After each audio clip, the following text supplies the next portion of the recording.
Nike didn't expect to panic that night. This was supposed to be routine, controlled, predictable. Another carefully managed rollout from a company that's been doing this longer than most people watching this video have been alive. Instead, in under 60 seconds, the world's most powerful sportswear brand lost control of its own platform. Servers buckled. Checkouts froze. Millions of fans were locked out. And what triggered the chaos wasn't a championship win, a Super Bowl ad, or a billion-dollar shoe reveal. It was a $40 t-shirt. That's the part nobody at Nike was ready for. Because this wasn't just a product drop. It was a stress test that exposed something far bigger, a massive miscalculation that had been building for years. A moment that forced executives, brands, and the entire sports industry to confront an uncomfortable truth they'd quietly ignored. The demand was never small. The interest was never niche. And the audience was never missing. They were just waiting for someone to finally prove it. Caitlin Clark didn't announce a shoe that night. She didn't need to. What happened instead sent a message louder than any press release ever could. A message that said women's basketball wasn't asking for attention anymore. It was taking it. And the industry wasn't ready for how fast it happened. Because once the system crashed, there was no going back. And what happened next didn't just change Nike's strategy. It permanently rewrote the value of women's sports. But to understand why this moment mattered so much, you have to look at what Nike thought they were launching, and how badly they underestimated what was really coming. From Nike's perspective, the plan was conservative, safe, almost cautious, a minimalist logo, 2 interlocking Cs, clean, simple, no flashy campaign, no massive hype rollout, just a quiet midnight release of Caitlin Clark's first official merchandise, a t-shirt priced at $40 for adults and $35 for kids. Internally, this was never treated like a historic moment. It was treated like a test. Nike greenlit roughly 2 million units worldwide. On paper, that number looked more than reasonable. In fact, some inside the company believed it was generous. After all, this wasn't LeBron. It wasn't Jordan. It wasn't even a shoe. Just a shirt. A logo. Something to gauge interest while bigger plans were still being finalized. That assumption would become the most expensive mistake of the entire rollout. Because the moment the clock hit midnight, everything Nike thought it knew collapsed instantly. Traffic didn't spike, it detonated. The kind of traffic surge brands prepare for during global shopping holidays. Except this wasn't Black Friday. This wasn't a holiday. And there were no discounts driving urgency. This was pure demand. Within seconds, Nike's global infrastructure, built to process billions of dollars annually, started to fail. Pages wouldn't load. Carts froze. Payments stalled. People refreshed again and again, watching error messages replace checkout confirmations. What was supposed to feel exclusive suddenly felt unreachable. And that's when something dangerous happened. The crash didn't cool demand. It amplified it. Fans who might have casually bought the shirt suddenly felt locked out of something bigger. Missing out became personal. Screenshots of failed checkouts flooded social media. Videos of frozen loading bars racked up millions of views in real time. The story stopped being about a shirt and started becoming about access. Who got in and who didn't. Nike had accidentally created the one thing every brand chases but rarely controls: obsession. In less than a minute, the narrative shifted. This wasn't Caitlin Clark merch. This was proof. Proof that something had been ignored for far too long. Proof that women's basketball wasn't struggling to sell. It had been starved of opportunity. And now that the door was cracked open, millions of people rushed it all at once. Orders piled up faster than systems could process them. Roughly 500,000 purchases went through before the platform completely buckled. And that was just the beginning. Because for every person who successfully checked out, there were dozens more who couldn't. And they weren't walking away. They were getting louder. What Nike thought would be a quiet introduction turned into a global spectacle overnight. And the scariest part for the company wasn't the crash itself. It was what the crash revealed. The demand wasn't driven by hype. There was no countdown campaign. No artificial scarcity. No influencer blitz. This was organic. And organic demand at this scale is something you can't manufacture. And you definitely can't stop once it starts. But while Nike servers were collapsing in the US, something even bigger was unfolding overseas. And that's when the situation spiraled completely out of control. At first, Nike assumed the crash would calm things down. That's usually how these moments go. A site goes down, frustration spikes, people complain, and then interest fades. Most consumers move on once the inconvenience outweighs the excitement. This time, the opposite happened. The outage didn't reduce demand, it transformed it. What began as excitement turned into fixation. Fans weren't just trying to buy a shirt anymore. They were trying to prove something. To themselves. To everyone else. That they were part of this moment before it slipped away. Social media turned into a live feed of collective frustration. Screenshots of error messages. Videos of frozen checkout pages. People recording their phones at midnight, refreshing over and over, refusing to give up. Every failed attempt made the product feel rarer. Every missed checkout made ownership feel more valuable. Psychologically, Nike had crossed into dangerous territory without realizing it. Scarcity wasn't planned, it was accidental. And accidental scarcity is the most powerful kind. The longer the site stayed down, the more the narrative grew. This wasn't framed as a brand failure. It was framed as proof of overwhelming demand. People weren't saying, Nike messed up. They were saying, this is insane, everyone wants this. And they weren't wrong. What followed was a feedback loop that no marketing department could have designed even if they tried. Frustration fueled posting. Posting fueled visibility. Visibility fueled curiosity. Curiosity pulled in people who hadn't even planned to buy the shirt in the first place. Suddenly, casual observers were asking why this t-shirt mattered so much. That question alone pulled millions more into the story. Because when something feels unreachable, people want it more. And when people see others fighting to get something, the value multiplies instantly. Nike's crash didn't just signal demand, it validated it. Behind the scenes, the mood shifted fast. Customer service lines lit up. Internal alerts started firing. Teams monitoring traffic realized this wasn't a localized issue or a temporary surge. This was sustained pressure. The kind that doesn't come from hype, but from a fan base that has already emotionally bought in. And the fans weren't leaving. Even after the site partially stabilized, inventory vanished at a speed Nike hadn't modeled for. Shirts disappeared from carts mid-checkout. Sizes sold out unpredictably. People who finally got through felt like they'd won something, not bought something. That emotional shift matters more than any revenue figure. Because once consumers attach identity to a product, it stops being merchandise. It becomes a symbol. Owning that logo wasn't about fashion. It was about being early. Being part of something before the rest of the world caught on. And the obsession didn't stay contained to Nike's website. The chaos spilled everywhere. Twitter timelines filled with clips of failed checkouts. TikTok exploded with reaction videos. People who had never watched a full women's basketball game were suddenly asking who Caitlin Clark was. Not because of highlights, but because of what she just broke. That's the key detail most people missed. The obsession wasn't built on performance stats in that moment. It wasn't about points per game or shooting percentages. It was built on energy, on movement, on the feeling that something important was happening in real time, and nobody wanted to be late. Nike didn't just underestimate how many people wanted the product. They underestimated how badly people wanted to be part of the moment. And when that realization set in, it was already too late to contain it.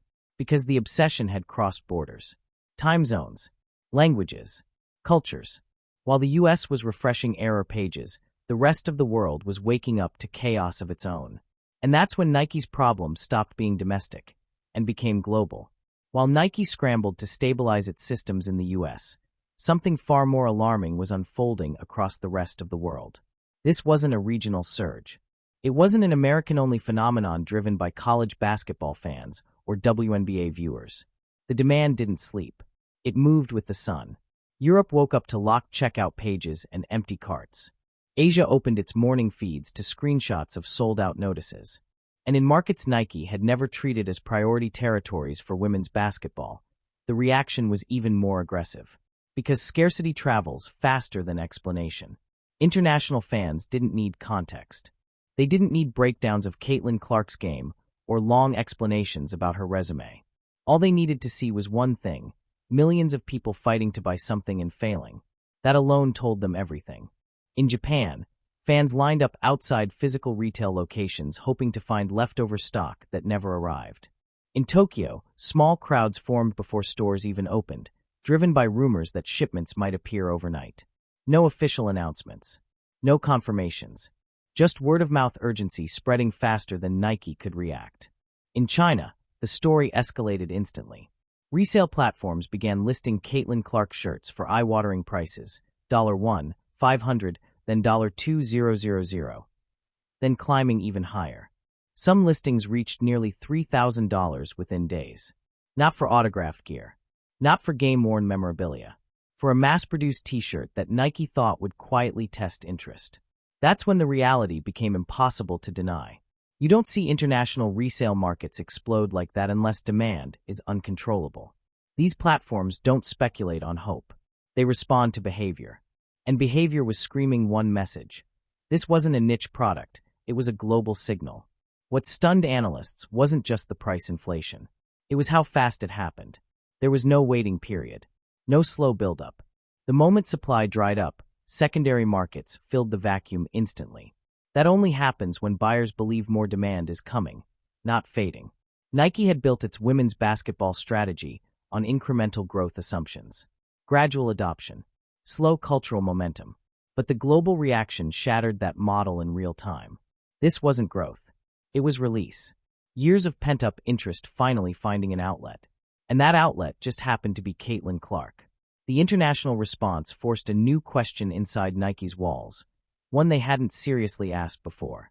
How did a women's basketball player barely into her professional career generate worldwide urgency without a championship narrative, without decades of branding, and without a flagship shoe? The uncomfortable answer kept circling back. Recognition. When Caitlin Clark walks into a cafe in a random city, people know who she is. Not because they watched her every game, but because her presence has bled into culture. News, fashion, social feeds, highlight clips that cross platforms effortlessly. The kind of recognition that doesn't need explanation. That's when comparisons started surfacing. Not from fans, but from commentators, executives, and analysts watching this unfold in disbelief. The phrase cultural phenomenon stopped being hyperbole and started functioning as a business category. Because culture behaves differently than fandom. Culture doesn't ask permission. It doesn't wait for official releases. It doesn't care about rollout schedules. And when culture decides it wants something, supply becomes irrelevant. Nike wasn't prepared for that. They had prepared for success, just not this kind. Internally, the tone shifted from excitement to concern. Not because the launch was failing, but because it was succeeding too violently. Logistics teams realized they were behind before they'd even started. Manufacturing forecasts looked embarrassingly conservative. Regional demand maps were being rewritten in real time. And that realization sent a shockwave beyond Nike. Other brands noticed immediately. Not through press releases, but through market behavior. Traffic spikes. Search trends. Resale volumes. Everything pointed in the same direction. Women's basketball wasn't climbing. It had already arrived. The industry just hadn't been paying attention. And when something arrives before you're ready for it, the damage is permanent. Because now the story wasn't about Caitlin Clark's performance. It wasn't about stats or records or debates about skill. It was about reach. And reach changes everything. But once someone reaches that level, another force always follows close behind: scrutiny, backlash, debate. And the louder the moment becomes, the harder it is to control the narrative. And that's exactly what happened next. There's a point every superstar either reaches or never touches at all. It's the moment when performance alone stops being the headline and presence becomes the story. When people who don't watch the games still know the name. When highlights aren't consumed for analysis, but for entertainment. When recognition spreads beyond sports and embeds itself into everyday culture. That's the moment Caitlin Clark crossed, and Nike didn't fully account for it.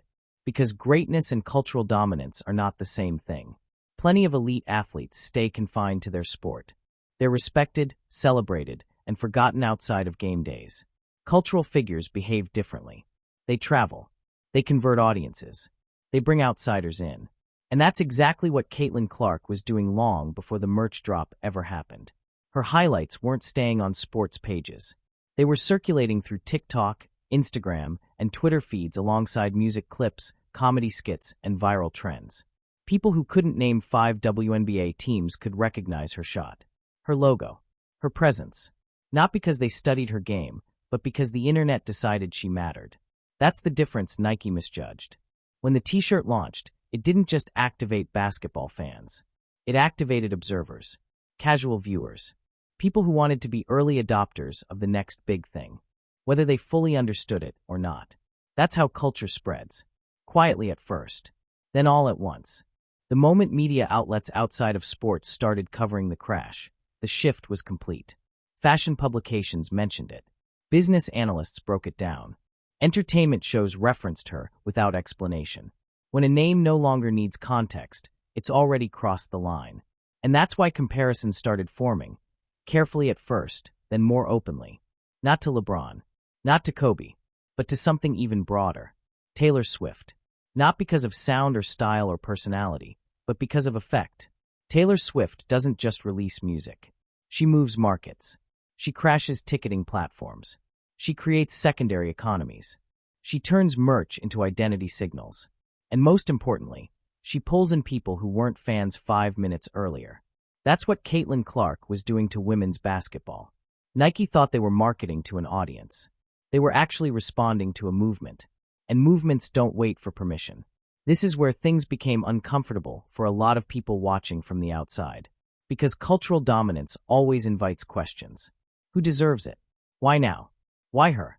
Those questions surfaced almost immediately, not because something was wrong, but because the scale of attention demanded explanation. And that's when the tone online started to change. Support didn't disappear, but it became louder, more polarized. Some celebrated the moment as overdue recognition.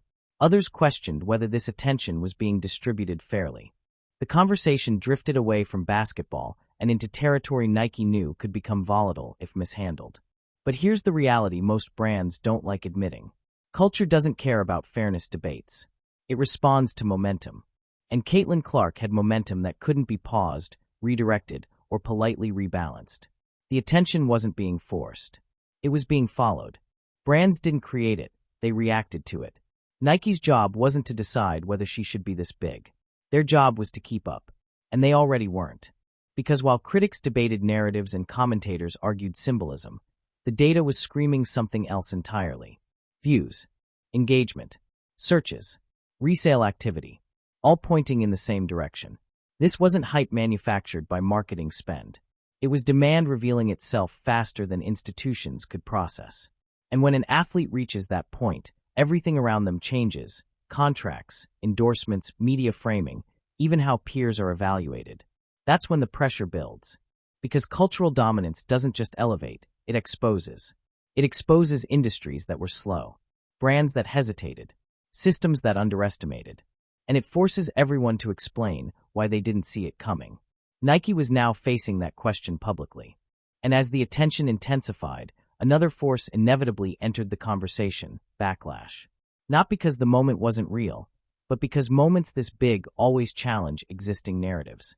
And that's where the story took its most sensitive turn. Whenever someone rises this fast, the spotlight doesn't just get brighter, it gets harsher. Praise is never alone.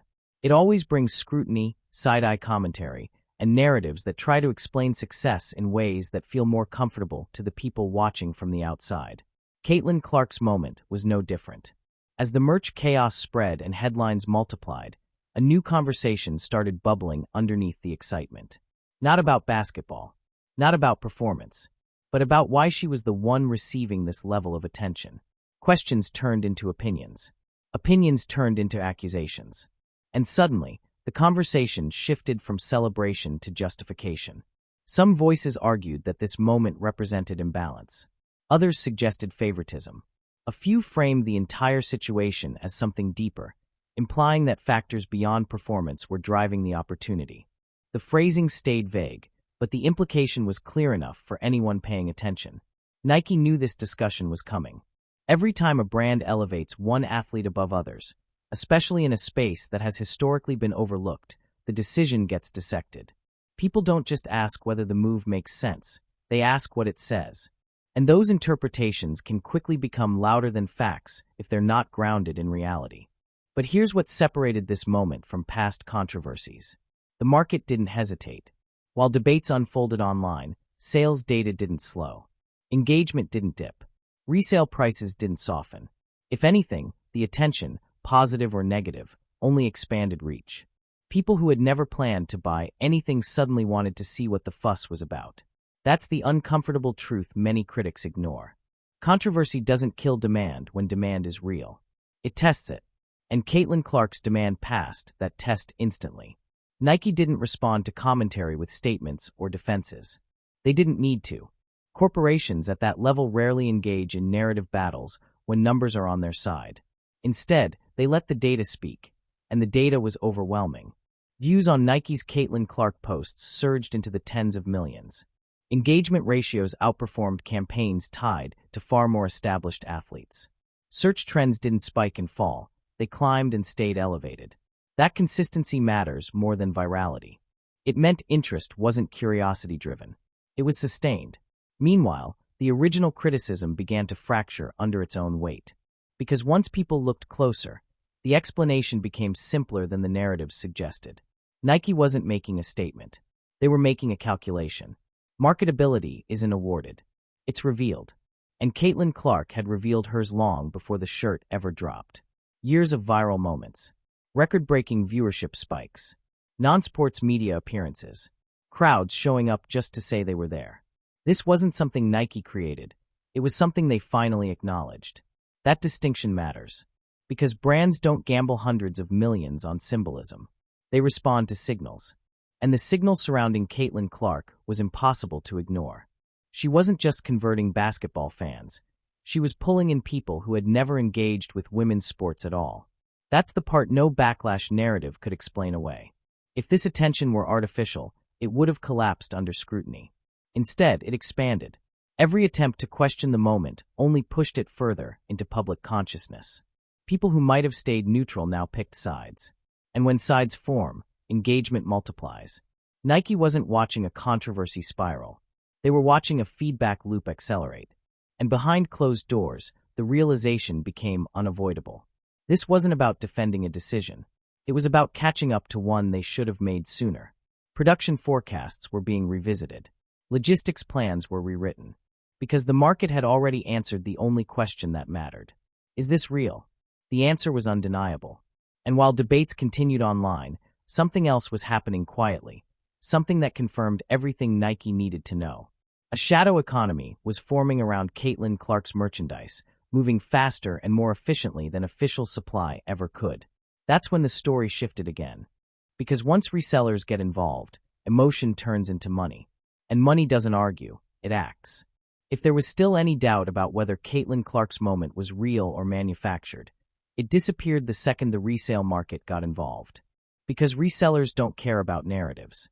They don't care about debates, optics, or discourse. They care about one thing only: demand that doesn't slow. Almost immediately after Nike's inventory vanished, secondary markets flooded with listings. Not weeks later. Not after hype cycles cooled. Within hours. Shirts that retail buyers couldn't even load into their carts were suddenly available. At 2 times the price, then 3, then climbing even higher. And people were paying it. That's the detail that ends every argument. You don't see 250% markups hold unless buyers believe scarcity will persist. Resellers don't bet on moments that fade overnight. They move where momentum is strongest, because hesitation costs money. And in this case, hesitation would have meant missing one of the fastest-moving apparel frenzies women's sports had ever seen. Reports surfaced of individuals flipping a handful of shirts into tens of thousands of dollars in profit almost overnight. Not through long-term planning. Through speed. Bots. Opportunistic buying the moment stock briefly reappeared. This wasn't fandom behavior, it was market behavior. And markets are brutally honest. The resale explosion revealed something Nike couldn't spin or soften. The company didn't just underestimate interest, they created a vacuum. And that vacuum was immediately filled by people who understood value better than any press release ever could. Once the secondary economy forms, the product stops being merch. It becomes currency. The logo wasn't just clothing anymore. It was leverage. People traded shirts for electronics, concert tickets, even vehicles. What started as basketball apparel crossed into status signaling. Owning it meant access. Being early. Being in the room when history happened. That's not hype. That's cultural conversion. And this is where things became especially uncomfortable for the industry. Because resale markets don't operate on ideology. They don't reward sentiment. They reward mispricing. And women's basketball, it turned out, had been mispriced for years. Nike's initial production numbers now looked almost embarrassing in hindsight. The brand had assumed demand would be enthusiastic but manageable. Instead, it behaved like a pressure cooker finally released. Every shirt that didn't exist increased the value of the ones that did. Even Wall Street noticed. Nike's stock responded almost immediately, with pre-market movement reflecting investor confidence that this wasn't a fluke. Analysts didn't frame it as a lucky drop. They framed it as a signal, proof that Nike had unlocked something much bigger than anticipated. But here's the part that really mattered. This wasn't even the shoe. This was a logo preview. The fact that a simple t-shirt could trigger this level of financial chaos sent shockwaves through boardrooms across the industry. Because if this was the response to a warm-up product, the implications of a full signature shoe release were terrifying, in the best way possible. Internally, Nike moved fast. Emergency production orders were placed. Factories were pushed into overtime. Shipping timelines were rewritten. Every delay now carried a visible price tag. Because every second Nike wasn't supplying demand, someone else was monetizing it. And competitors were watching closely. Adidas didn't need an announcement to understand what was happening. Puma didn't need a press briefing. Under Armour didn't need leaked memos. They all saw the same thing, a women's basketball product behaving like a legacy sneaker drop. That doesn't happen by accident. It happens when an industry underestimates an audience for too long, and the audience finally proves it wrong. The resale market wasn't just a side effect of the launch. It was confirmation. Confirmation that Caitlin Clark's reach wasn't theoretical. Confirmation that the appetite wasn't inflated. Confirmation that the ceiling everyone assumed existed had never been real. And once that truth set in, panic followed. Not fan panic, executive panic. Because this wasn't just a missed opportunity. It was a warning sign that the entire valuation model around women's sports was outdated. The question was no longer whether Nike misread the moment. It was how many others had too. And that realization triggered the next phase of the story. One that happened quietly, behind closed doors, while the public was still arguing online. Publicly, everything looked celebratory. Headlines talked about milestones.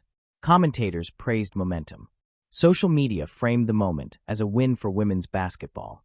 But privately, inside corporate offices and executive meeting rooms, the tone was very different. It wasn't excitement. It was alarm. Nike didn't just miss expectations, they missed scale. And when a company that large misreads scale, the consequences ripple far beyond one launch. Emergency calls started happening almost immediately. Not the kind you schedule. The kind you take wherever you are, because waiting even an hour feels too late. Production teams were told to reassess everything. Demand forecasts were ripped apart. Conservative models that had felt responsible days earlier now looked dangerously outdated. Factories across Southeast Asia were pushed into accelerated timelines, with overtime becoming the norm overnight. Because every delay now meant something measurable. Lost money. Lost control. Lost narrative. Nike wasn't just racing to restock. They were racing to regain authority over a moment that had slipped into the public's hands. When fans feel like they discovered something before the brand fully acknowledged it, trust shifts. The power balance changes. And Nike could feel that happening in real time. But the real shockwave didn't stay inside Nike. Competitors were watching quietly and reacting fast. Adidas reportedly held internal briefings focused almost entirely on one question. How did this slip past everyone? They'd invested heavily in women's lines, sponsored elite talent, funded campaigns, and yet none of it had produced anything close to this response. That realization hurt, because it suggested the issue wasn't investment, it was focus. Under Armour faced its own reckoning. Once positioned as a disruptive challenger brand, it now found itself reacting instead of leading.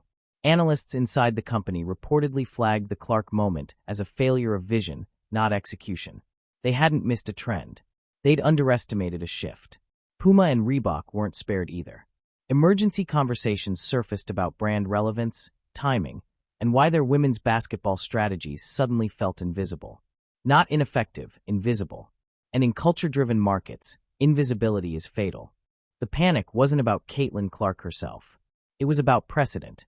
Because once one athlete proves the market exists at this scale, everyone else has to explain why they didn't prepare for it. Every missed endorsement, Every conservative deal, every wait-and-see approach suddenly looks negligent. Inside agencies, player representatives started revisiting contracts with new language. Numbers that once felt aggressive now felt outdated. Clark's metrics weren't being used as comparison. They were being used as leverage. That's a massive shift. Media executives felt it too. Network discussions around broadcast rights changed tone almost overnight. Ratings were no longer the sole focus. Engagement graphs, merchandise velocity, digital traffic spikes. These numbers started carrying real weight in negotiations. Because advertisers don't just follow viewers anymore. They follow buying behavior. And Caitlin Clark's audience wasn't just watching, they were acting. Nike's internal postmortem was brutal. How did a company built on athlete storytelling misjudge the story forming right in front of them? Why was production cap so low? Why wasn't infrastructure stress-tested for this kind of demand? The answer kept circling back to one uncomfortable truth. Women's basketball had never been given the assumption of success. Not at scale. Not globally. Not culturally.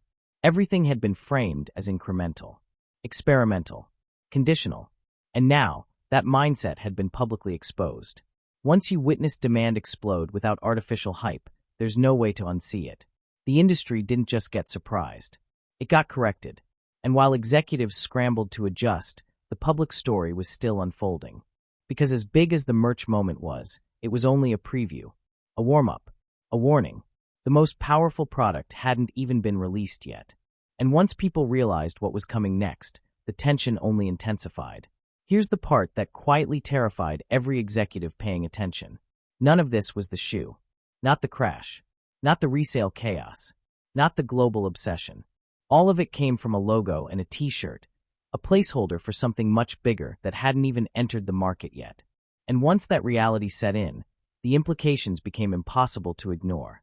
Because signature shoes aren't just products. They're ecosystems. They come with colorways, player editions, lifestyle crossovers, court visibility, celebrity cosigns, and most importantly, longevity. A successful shoe doesn't spike once. It sustains, evolves, and multiplies. Nike knew this better than anyone. And that's exactly why this moment hit differently.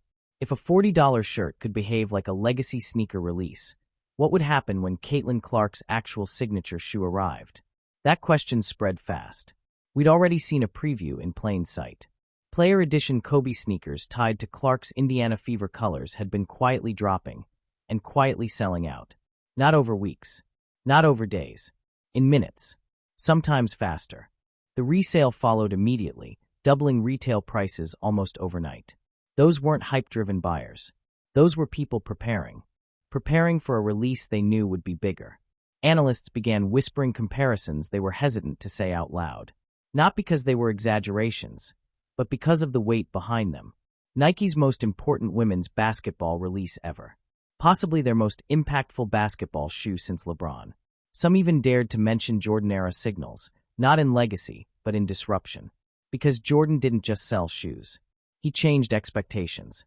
And Caitlin Clark was doing something similar, just in a space that had never been given that kind of belief before. What made this different wasn't just sales potential. It was timing. Clark didn't need a decade-long career to validate demand. She didn't need multiple championships. The audience had already decided she mattered. And once an audience decides that brands don't lead anymore, they follow. Nike executives reportedly understood the risk immediately. A mismanaged shoe release would be catastrophic. Another crash wouldn't be framed as surprise. It would be framed as incompetence. The margin for error was gone. Every detail suddenly mattered. Inventory levels, server capacity, release timing, regional distribution. Because the market had already shown its hand. It wasn't patient. It wasn't forgiving. And it wasn't waiting for permission. This shoe wasn't just expected to sell. It was expected to define. Define how women's basketball products are valued. Define how female athletes are marketed. Define what future stars would demand in negotiations. That's the kind of pressure brands usually associate with generational male athletes. And now, for the first time, that same weight sat squarely on a women's basketball release. And it wasn't hypothetical. The data was already there. Nike's Caitlin Clark posts were pulling view counts that rivaled their biggest global campaigns. Engagement metrics stayed elevated weeks after posting, something rare even for top-tier athletes. Search interest didn't collapse after the initial wave. It stabilized at a higher baseline. That's the signal brands chase endlessly. Sustained relevance. The shoe hadn't dropped, but the market had already priced it in. Resellers were preparing inventory strategies. Influencers were lining up content. Athletes across leagues were already wearing Clark-related colorways on court, a silent endorsement that spreads faster than ads ever could. This wasn't just anticipation. It was inevitability. And once inevitability enters the equation, the conversation changes again. Because now the question wasn't whether Caitlin Clark deserved a signature shoe.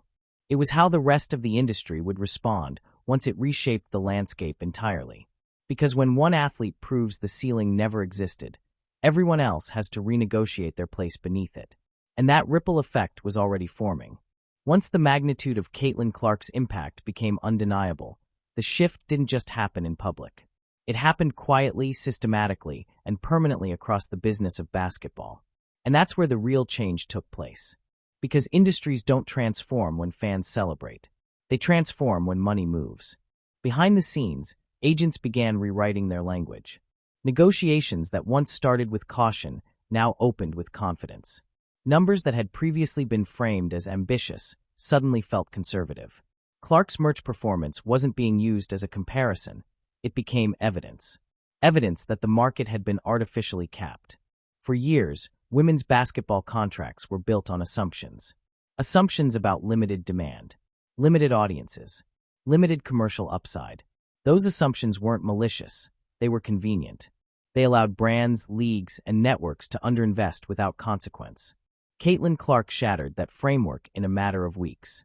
Now, when player representatives sat across from executives, they didn't need hypotheticals. They had data, global traffic spikes, resale markups, engagement curves. Even non-basketball brand interests started appearing: fashion houses, lifestyle companies, tech firms. The kind of interest women's sports had been told would come later. Later arrived early. Broadcast partners felt it next. Media rights discussions took on a different tone. Ratings still mattered, but they weren't the whole story anymore. Advertisers wanted proof of action, not just attention. They wanted audiences that didn't just watch, but buy. Clark's audience did both. Network executives began analyzing something they'd previously ignored: conversion. How often viewers became customers. How often highlights turned into merchandise sales. How often cultural relevance translated into revenue. Those numbers are harder to fake than ratings. And once they became part of the conversation, the leverage shifted. Women's basketball was no longer pitching potential. It was presenting performance. Even team dynamics changed. Players across the league felt the ground move. Not out of jealousy, but awareness. Clark's success didn't diminish others. It raised expectations for everyone. If one athlete could generate this level of attention, the excuse for underexposure disappeared. The conversation moved from "is there demand?" to "why wasn't this marketed better?" That's a dangerous question for institutions, because it implies responsibility. Sponsors who had hesitated now rushed in. Meetings that once felt exploratory became aggressive. Brands didn't want to miss the next Caitlin Clark, or worse, look like the ones who doubted the first. Nike itself adjusted posture. The tone shifted from cautious optimism to strategic urgency. This wasn't about celebrating success anymore. It was about adapting fast enough to stay ahead of the story they'd helped unleash. And the ripple extended beyond basketball. Women's sports across disciplines felt the impact. Endorsement strategies were reevaluated. Media coverage models were challenged. The old belief that women's sports needed to prove themselves quietly collapsed under the weight of real-world results. Clark didn't just raise her own value. She recalibrated the market. And markets don't reset often. When they do, it's because the old numbers no longer make sense. Once people see what's possible, they don't accept less without resistance. That's the part that made this moment irreversible. Even if Caitlin Clark never played another game, which she will, the precedent was set. The ceiling wasn't theoretical. It had been reached. And now, it would be referenced in every future negotiation, every endorsement pitch, every media deal moving forward. Which leads to the final truth behind this entire story. This wasn't about a shirt. It wasn't about a shoe. And it wasn't even just about Caitlin Clark. It was about belief. And belief, once corrected, doesn't go backward. When people look back on this moment years from now, they'll probably point to the numbers. $500 million in revenue, crashed servers, sold-out products, record engagement. And on the surface, it'll look like just another success story, a superstar athlete, a major brand, and perfect timing. But that's not what this was. This wasn't luck. It wasn't coincidence. And it definitely wasn't sudden. What Caitlin Clark's Nike launch exposed was something far more uncomfortable for the industry. The demand for women's basketball didn't suddenly appear. It had been there the entire time, ignored, underestimated, and boxed in by conservative thinking. The market wasn't missing. The belief was. Nike didn't create this moment. They stumbled into it.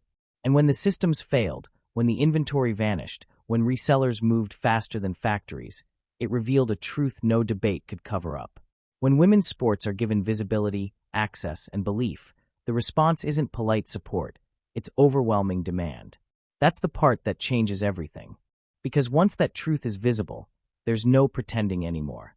No slow-walk excuses. No wait-and-see strategies. Brands now know what happens when they hesitate. Networks know what happens when they undervalue. And players know their worth can no longer be framed as potential. It's proven. Caitlin Clark didn't just break a website. She broke an assumption. An assumption that women's basketball had a ceiling. An assumption that demand needed to be manufactured. An assumption that belief had to come after proof. This moment flipped that order forever. Now, every future deal will be negotiated in the shadow of this launch. Every rising star will be measured against it. Every brand entering women's sports will be asked the same question Nike had to face internally. Did you actually understand the audience, or were you just guessing? And the most important part? This story isn't finished. The shoe hasn't dropped yet. The next wave of athletes is already watching. And the market has made it clear it's done waiting. Women's basketball isn't asking for space anymore. It's taking it, one crashed server at a time. If you want to stay ahead of what's coming next, this is the moment to lock in. Subscribe now, because stories like this don't happen in hindsight, they happen in real time, and you're watching history unfold.